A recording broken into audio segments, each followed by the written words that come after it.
If Microsoft Edge keeps updating itself in the background and you want to stop that from happening, this video is going to show you exactly how to disable Microsoft Edge Auto Update on Windows. This is a simple method, and it can be really helpful if you want more control over when updates happen on your PC.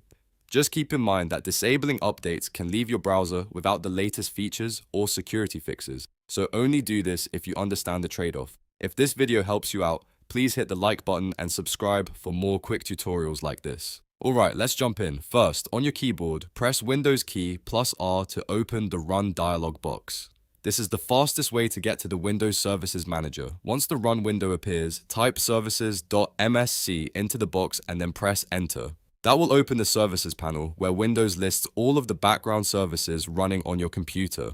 Now you need to scroll down through the list until you find Microsoft Edge Update Service. Depending on your system, you may actually see two separate entries. These are usually named edgeupdate and edgeupdatem.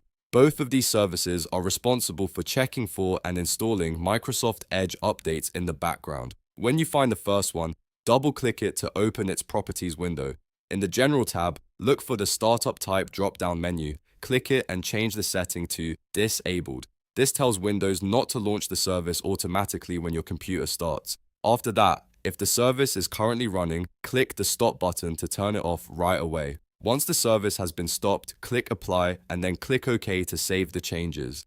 That part is important because it makes sure the new setting is actually stored in Windows.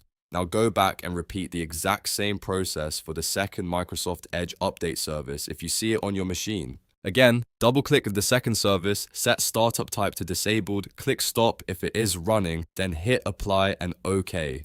Once both services are disabled, Microsoft Edge will no longer auto-update through these background services. And that's it. You've now disabled Microsoft Edge Auto-Update on your Windows PC. Just remember, if you ever want to turn updates back on later, you can return to the Services window and change both services back to manual or automatic. If this tutorial helped, please give it a like, subscribe to the channel, and turn on notifications so you don't miss the next one. Thanks for watching, and I'll see you in the next video.